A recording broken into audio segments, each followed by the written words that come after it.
Imagina que quieres comprar una casa, pero cuando vas a ver precios te das cuenta de que son tan caras que no puedes pagarlas. Esto está pasando en muchos lugares. En Estados Unidos, el 70% entre 23 y 40 años que quieren comprar una casa dicen que no pueden permitírselo.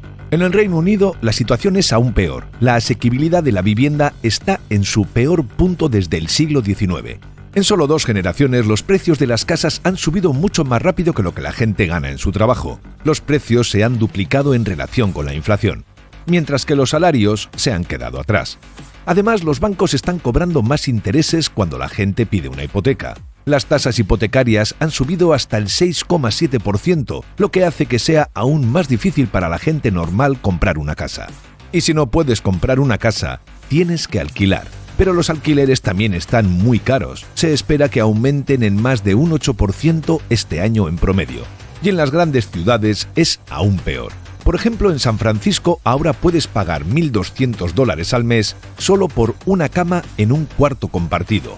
O en Londres puedes llegar a pagar 500 libras al mes por un armario debajo de las escaleras. Pero, ¿por qué está pasando todo esto?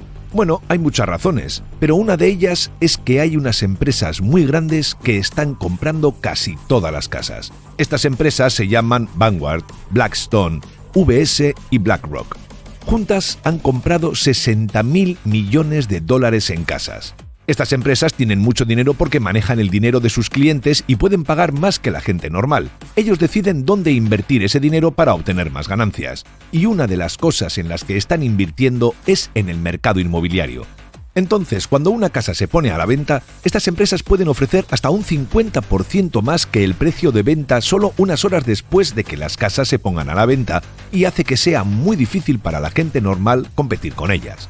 En 2022, casi una quinta parte de las casas que se vendieron fueron compradas por estas empresas en lugar de por familias que necesitaban un lugar para vivir, cuando antes de la crisis de 2008, donde no se paraba de construir, solo compraban el 8%. Esto está haciendo que sea muy difícil para la gente normal comprar o alquilar una casa a un precio razonable. Y si a eso le sumas todas las cosas que están subiendo de precio, como la comida y el transporte, puedes ver por qué mucha gente está teniendo problemas para llegar a fin de mes.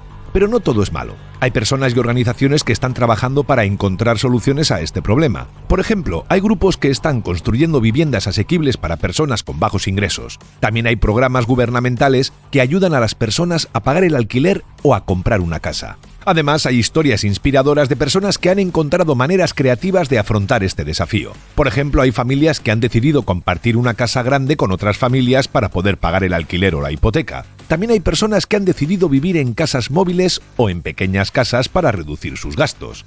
En la crisis de 2008, las cosas eran muy diferentes. Las empresas grandes de Wall Street no compraban casas directamente. En lugar de eso, invertían su dinero en bonos hipotecarios. Estos son productos financieros que les daban ganancias cuando la gente pagaba sus hipotecas. Pero todo cambió cuando el mercado de la vivienda colapsó y causó una crisis financiera en todo el mundo. Los bancos habían invertido tanto dinero en el mercado de la vivienda que cuando los precios cayeron, fue un desastre. Algunos bancos muy grandes, como Lehman Brothers, quebraron. Los gobiernos tuvieron que gastar miles de millones de dólares para rescatar a los bancos y evitar que la crisis empeorara. Fue un momento muy difícil para muchas personas. Muchas familias perdieron sus casas porque no podían pagar sus hipotecas. Los precios de las casas seguían cayendo y la economía estaba en muy mal estado. Fue el peor día en Wall Street desde el crack de 1987. Pero algunas empresas vieron una oportunidad en medio de todo esto. Por ejemplo, una empresa llamada BlackRock fue contratada por el gobierno de Estados Unidos para ayudar a manejar el dinero y los activos que quedaron después de la crisis. Con este dinero y las conexiones que hicieron, BlackRock se convirtió en una empresa muy grande y poderosa. Otras empresas decidieron hacer algo diferente. En lugar de invertir en bonos hipotecarios, decidieron comprar casas directamente. Había muchas casas baratas disponibles porque muchas personas no podían pagar sus hipotecas y las estaban perdiendo. El gobierno incluso les dio a estas empresas acceso exclusivo a muchas casas embargadas que se vendían por muy poco dinero, a veces por solo $50.000 o $60.000, pero la mayoría rondaban los $100.000 a $150.000. Pero años más tarde resultó ser un error muy grande. Muchas de las casas que se vendieron estaban en muy mal estado y necesitaban muchas reparaciones antes de que alguien pudiera vivir en ellas. El plan era que las empresas las arreglaran y luego las alquilaran a familias necesitadas. Con el tiempo estas familias podrían ahorrar dinero y comprar la casa. Pero el problema fue que el gobierno confió en que estas empresas no abusarían del sistema. Y eso fue un error. Una vez que se les permitió comprar casas embargadas, empezaron a invertir miles de millones de dólares en ellas. En solo 6 años invirtieron 36.000 millones de dólares y compraron más de 200.000 casas. Esto creó una nueva industria financiera. Muchas empresas nuevas se crearon para comprar casas baratas en esa fiebre del oro. La más grande fue una empresa llamada Invitation Homes, que llegó a tener más de 80.000 casas. Esta empresa fue comprada por Blackstone, una empresa gigante con casi $1 billón en activos. Estas empresas ganaron mucho dinero con estas casas. Los inquilinos pagaban el costo de la hipoteca, y cuando los precios de las casas empezaron a subir de nuevo por un rebote en el mercado, estas empresas ganaron aún más dinero. También podían usar las casas como garantía para pedir préstamos y así tener más dinero para invertir en lo que quisieran. Pero había un problema para las personas que alquilaban estas casas. Estas empresas eran muy malos propietarios. Ya no había una relación personal entre el propietario y el inquilino. En lugar de eso, los inquilinos tenían que tratar con empresas gigantes. Cuando estas empresas compraron las casas, solo hicieron las reparaciones mínimas necesarias. No les importaba si había problemas a largo plazo. Y cuando el mercado se estabilizó y dejaron de ganar tanto dinero, empezaron a buscar maneras de reducir costos. Despidieron a empleados, aumentaron los alquileres y pusieron más responsabilidades sobre los inquilinos. Por ejemplo, en una casa en Liverpool, los inquilinos recibieron nuevos contratos con condiciones adicionales. Si no firmaban estos contratos, la empresa amenazaba con desalojarlos. Esto causó mucho estrés y preocupación para los inquilinos que no sabían qué hacer. Todo esto fue un gran cambio. Antes las casas eran propiedad de personas normales, pero ahora muchas casas eran propiedad de empresas gigantes multimillonarias de Wall Street. Estas empresas solo querían ganar dinero y no les importaba el bienestar de los inquilinos. Pero el valor real de estas casas no venía solo del alquiler que pagaban los inquilinos, también venía del hecho de que estas casas se habían convertido en activos financieros. Las empresas podían usarlas para influir en el mercado inmobiliario y ganar aún más dinero. Por ejemplo, si una empresa compraba muchas casas en una ciudad, podía aumentar los precios de los alquileres y luego, años más tarde, podía vender las casas a un precio más alto y tener una gran ganancia. Esto pasó en Phoenix, en 2012, donde estas empresas compraron el 36% de todas las casas a la venta. Esto hizo que los precios subieran un 34% en solo unos meses. Imagina ser una persona normal que quiere comprar una casa en Phoenix en ese momento. De repente te das cuenta de que los precios están subiendo muy rápido y ya no puedes permitirte comprar la casa que querías. O imagina ser un inquilino de una casa propiedad de una de estas empresas. De repente te suben el alquiler y ya no puedes permitírtelo. Lamentablemente esta historia no ha cambiado mucho hoy en día. La única diferencia es que ahora las empresas no solo compran casas embargadas, sino que también compran casas en el mercado general. Blackstone es una de las empresas más grandes involucradas en este negocio. En 2021 compraron una empresa llamada Home Partners of America por $6.000 millones. Esta empresa tenía más de 17.000 casas, pero hay otras empresas aún más grandes. Como has visto, Invitation Homes tiene más de 80.000 casas. Y si sigues el rastro del dinero y ves quiénes son los dueños de estas empresas, encontrarás nombres conocidos como Vanguard y BlackRock. Esto es sorprendente, porque BlackRock ha dicho públicamente en un informe que no son propietarios de viviendas unifamiliares y que no están involucrados en ese negocio. Pero la verdad es que tienen una gran participación en una empresa que tiene más de 80.000 casas. Los medios defienden a estas empresas y dicen que no tienen la culpa de lo que está pasando. Por ejemplo, hay un artículo de Vox, un sitio web de noticias muy popular en Estados Unidos, que se llama "Wall Street no tiene la culpa del caótico mercado inmobiliario". Este artículo dice que BlackRock, una de las empresas más grandes de Wall Street, es completamente inocente. Ignora el hecho de que BlackRock ha invertido mucho dinero en el mercado inmobiliario. También hay un artículo en The Atlantic que dice algo similar. Se llama "BlackRock no está arruinando el mercado inmobiliario de los Estados Unidos". Este artículo también defiende a BlackRock y dice que no están haciendo nada malo. Pero si miras quiénes son los dueños de estas compañías de medios, puedes entender por qué están defendiendo a BlackRock. Por ejemplo, The Atlantic es publicado por una compañía llamada Atlantic Media. Esta compañía es propiedad en su mayoría de Laurene Powell Jobs, la viuda de Steve Jobs. Ella es una de las multimillonarias más ricas del mundo y trabajó en bancos de inversión al principio de su carrera. Entonces no es difícil imaginar por qué The Atlantic defiende a BlackRock. Todo esto puede ser muy confuso para el público en general. La gente normal no sabe qué creer cuando lee estas noticias. No saben si estas empresas de Wall Street son la razón por la que no pueden comprar una casa o si hay otras razones.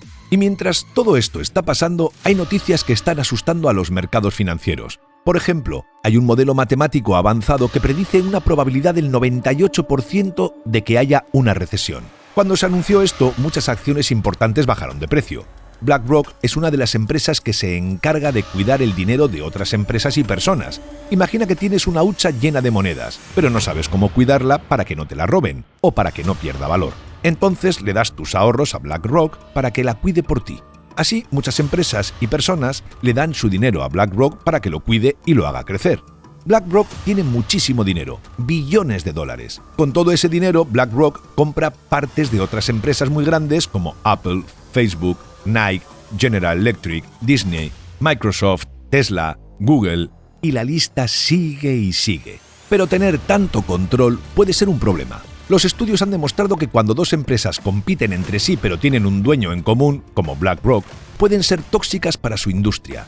Esto significa que los precios pueden subir mientras la calidad y cantidad de productos baja. Algunos multimillonarios influyentes defienden a BlackRock diciendo que ellos solo cuidan el dinero de otras personas y son esos mismos millonarios los que ganan con todo esto. Pero si miramos bien, la mayoría del dinero que cuida BlackRock viene de empresas grandes y bancos. Si observamos de dónde provienen los 8,5 billones de dólares bajo administración de BlackRock, el 72% de ese dinero son administrados en nombres de otras instituciones y las compañías de seguros reclaman otro 20%. Esto deja que solo el 8% del dinero que manejan viene de pequeñas empresas y una proporción aún menor proviene de personas comunes y corrientes o pequeñas empresas. Entonces no es una exageración decir que BlackRock es todo Wall Street.